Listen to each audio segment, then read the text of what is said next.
The snow fell thick outside the old apartment corridor when the knock came at exactly 7:30 p.m. Marcus Lawson froze mid-sentence.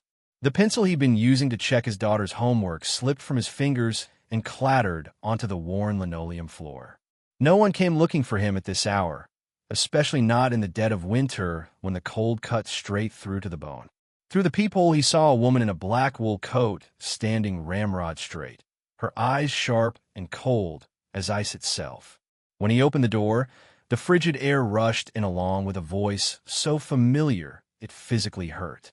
"Marcus, I've come to collect a debt you've owed me for 20 years.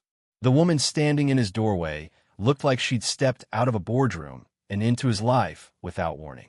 Her coat was tailored perfectly, her dark hair pulled back in a sleek bun, and there was something about the way she held herself, confident, commanding, untouchable, that made Marcus's cramped apartment feel even smaller. But it was her eyes that stopped him cold. 20 years had passed, but he'd know those eyes anywhere. Naomi. His voice came out rougher than he intended, catching on a name he hadn't spoken aloud in 2 decades. Behind him, he heard the creak of a chair. Zora, his 12-year-old daughter, emerging from the kitchen with curious eyes. "Dad, who is it?" Naomi's gaze shifted past Marcus to the girl, and something flickered across her face, too quick to read. Then the mask of composure slid back into place. "May I come in?" Naomi asked, though it wasn't really a question. "We need to talk. It's about your promise." Marcus felt his chest tighten. His promise. The words he'd spoken on a summer night when they were both 18, standing on the football field behind Dunbar High School, while fireworks exploded overhead. Words he'd meant with every fiber of his being before life had torn them apart. "If you ever need me, I'll be there." He'd said it. He'd meant it. And now she was here, in the middle of winter, after 20 years of silence, to collect. "Zora, go finish your homework in your room," Marcus said quietly, his eyes never leaving Naomi's face. His daughter hesitated, her sharp instincts picking up on the tension crackling in the air. But she was a good kid, perceptive but respectful of boundaries. She nodded slowly and retreated, casting one last curious glance at the stranger in the expensive coat. When the door to Zora's room clicked shut, Marcus stepped aside. "Come in." Naomi entered his small world with the careful grace of someone navigating foreign territory. Her heels clicked against the floor as she took in the modest space. The second-hand furniture, the stack of bills on the kitchen counter, the photographs of Zora taped to the refrigerator. Marcus shut the door against the cold. 20 years. You disappeared without a word. Your family moved away. I called. I wrote letters. Nothing.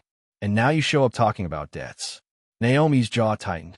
"I know, and I'm sorry, but I'm here because I have no choice."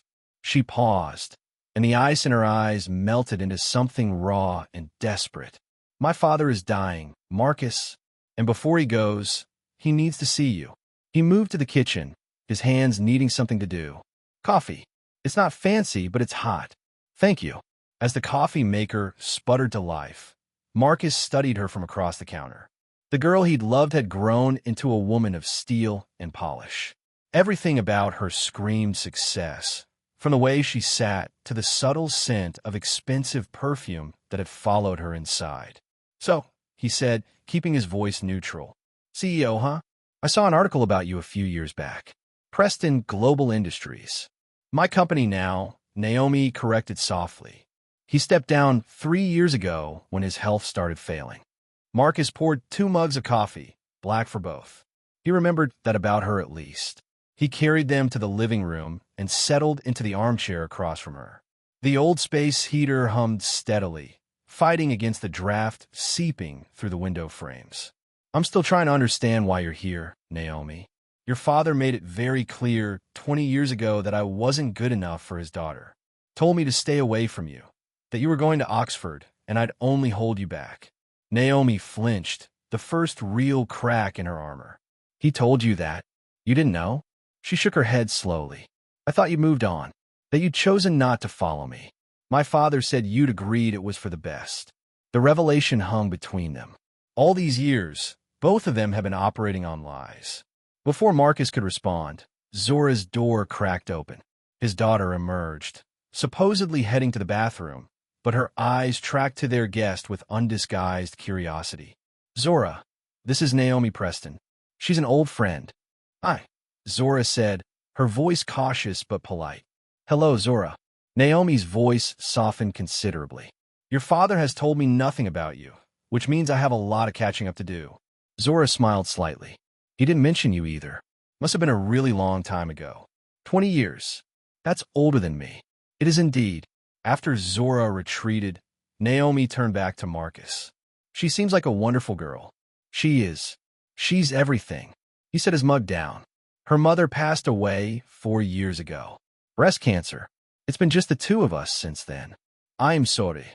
Marcus leaned forward. But you didn't come here to catch up. You said your father is dying and he wants to see me. Why? Naomi took a long breath. Because he wants to apologize for what he did to us. For the lies he told. And because I finally learned the truth about what happened 20 years ago.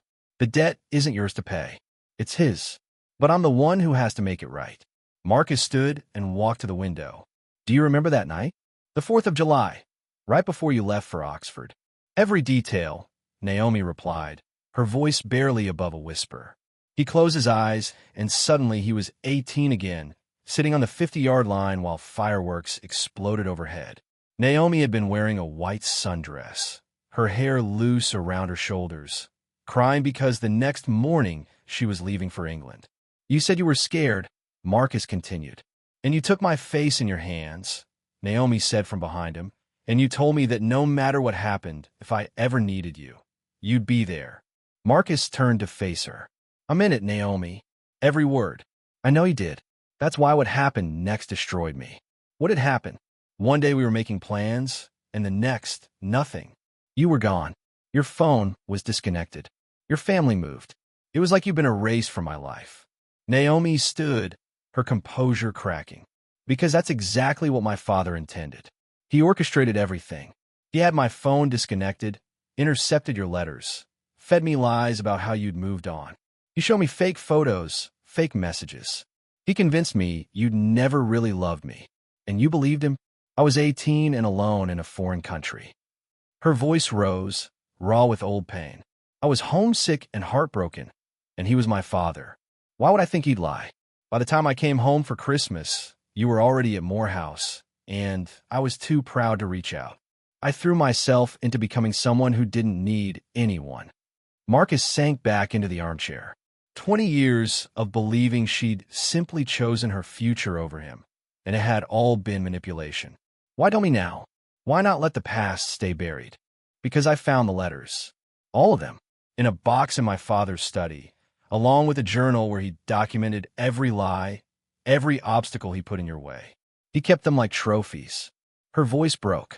When I confronted him 2 weeks ago, when the doctor said he had maybe a month left, he finally admitted everything. He said he thought you weren't good enough for me. He thought he was protecting me. Instead, he stole 20 years from both of us. Marcus felt anger, grief, loss for what might have been. But underneath it all was relief that it hadn't been a choice. That the girl he'd loved hadn't simply walked away. So the debt, he said slowly. Your father owes us both. Yes, but he's dying, Marcus. And as angry as I am, he's still my father. He asked to see you, to apologize in person. From down the hall, Marcus could hear Zora's soft footsteps returning to her room. His daughter, his responsibility, his world. When, he finally asked. Tomorrow. He's at our family estate outside the city. I'll think about it. That's all I can promise right now. Naomi nodded, looking genuinely grateful. That's more than I had any right to ask for. After Naomi left, Marcus found Zora standing in the hallway, concern etched across her young face. Who was that really? Marcus sighed and walked to the couch, patting the cushion beside him. Zora settled in close. Someone I knew a long time ago. Before your mom. A girlfriend? Something like that. Zora processed this with her usual seriousness. She's really rich, isn't she? But you're not mad about that. You're mad about something else. I'm not mad exactly. More confused. Sad, maybe. She told me some things that explained a lot about my past, but also made me realize I've been carrying hurt for 20 years that was based on lies. What kind of lies? the kind that kept two people apart who cared about each other. Her father didn't approve of me, thought I wasn't good enough, so he made sure we couldn't stay in touch. That's really mean. They sat in silence for a moment. Finally, Zora asked, "Are you going to see him?" Her dad. "I don't know yet. Mom used to say that holding on to anger is like drinking poison and expecting the other person to die." Marcus smiled sadly. His late wife Denise had been full of wisdom like that. She'd known about Naomi, and she'd never been threatened by the ghost of his first love. Your mom was right about a lot of things. She also said you were too good at forgiving people, that you let them off too easy. What do you think I should do? Zora considered. I think if he's dying and wants to say sorry, maybe you should let him. Not for him, but for you, so you don't wonder later what he would have said. When did you get so wise? I learned from the best. Plus, I kind of want to know what happens next. You taught me that good stories need proper endings. That night, Marcus sat at his small desk and pulled out an old shoebox. Inside were remnants of that summer 20 years ago. He found a photograph he was looking for. Himself and Naomi at 18, sitting on the hood of his beat-up Chevy Cavalier, her head on his shoulder, both of them laughing at something long forgotten. His phone buzzed. Unknown number. It's Naomi. I just wanted to say thank you for hearing me out tonight. Whatever you decide, I understand. But if you do come tomorrow, the address is 4782 Thornfield Estate off Highway 76. Come around 2 p.m. Marcus typed out a reply. I'll be there. He hit send before he could second-guess himself. Because Zora was right. This story needed a proper ending. The Thornfield Estate sat at the end of a long tree-lined drive that wound through 10 acres of snow-covered grounds. Marcus's 15-year-old Toyota looked absurdly out of place as he pulled up to the circular driveway. A housekeeper led him through a marble foyer, past oil paintings and antique furniture, up a curved staircase, and down a quiet hallway. The room beyond was a bedroom converted into a hospice space with medical equipment beside an enormous bed. In the bed lay Raymond Preston. Cancer had reduced him to a shadow, his frame skeletal, his skin papery and ashen. Only his eyes retained some of their old sharpness. Marcus Lawson. You came. I wasn't sure I would, Marcus admitted. But you did. That says something about your character. It always did. Raymond lifted a trembling hand toward the chair beside the bed. Please, seat. I don't have the strength for long conversations. Marcus hesitated, then moved to the chair. He could see the four-line, the morphine drip, the oxygen cannula. Death was already in the room. Why? The question came out harder than Marcus intended. Why did you do it? Because you loved each other. And I could see how deeply. Raymond closed his eyes. I watched you two together that whole summer. I saw how my daughter looked at you, how you looked at her. Then, why tear us apart? Because I was a fool who thought he knew better. Because I looked at you and saw a working-class kid with no family money, no connections. I saw someone who would keep her here when she could have the whole world. So I decided for her. I lied to her about you, and I lied to you about her. I intercepted every letter. I had people follow you at college. I fabricated evidence of you dating other women. Marcus sat frozen, listening to the systematic dismantling of his past. She threw herself into work after that, Raymond continued. Became exactly what I'd envisioned. Successful, powerful, respected. But she did it alone, Marcus said quietly. You gave her success and took away her happiness. Yes. A tear rolled down Raymond's cheek. And Naomi, she never moved on. She never let anyone truly in. She built walls around her heart and threw herself into being the daughter I wanted rather than the woman she might have been. Why tell me this now? Because I'm a coward. Because I'm terrified of facing whatever comes next with this weight on my soul. Because my daughter deserves better. And because you deserve to know that none of it was your fault. I can't forgive you, Marcus finally said. I'm not asking for forgiveness. I'm asking you to talk to Naomi. Really talk to her. And if there's any chance you might find your way back to each other, don't let my mistakes define your future. Marcus found Naomi in a sitting room on the first floor, staring out at the snow-covered garden. She'd changed from her CEO armor into dark jeans and a soft gray sweater. How is he? She asked without turning around. Weak, but he said what he needed to say, and I don't know what to feel. That's very magnanimous of you. I've spent the last 2 weeks alternating between rage and grief. He's your father. It's different, is it? He took something from you too. I am angry, but I'm also exhausted. Between raising Zora alone, teaching 5 classes a day, trying to make ends meet, I just don't have room for holding grudges against dying men. Naomi studied his face. You've changed. You used to be so passionate about everything. Life changed me. Losing Denise changed me. Becoming a father changed me. What about you? Your father said you never really moved on. She walked to a bookshelf and pulled out a photo album, flipping to a page marked with a ribbon. The page showed a younger Naomi in a wedding dress, standing alone by a window. No vidom, no guests. His name was Julian. We dated for 3 years. He proposed. I said yes. 2 weeks before the wedding, I found your letters. All of them. Her voice was carefully neutral. When I learned the truth, I called off the wedding because I realized I'd been building my life on a foundation of lies. I'd chosen Julian precisely because he was safe and didn't make me feel too much. Marcus didn't know what to say. They stood together watching the snow fall. He asked me to talk to you. Marcus finally said, really talk. And are you willing? I think I am. But not here. Not in this house. Tomorrow. Come to dinner at my place. Zora's been asking questions anyway. A small smile touched Naomi's lips. Normal people. People who buy secondhand furniture and worry about heating bills. I like that very much. Before Marcus left, he returned to Raymond's room.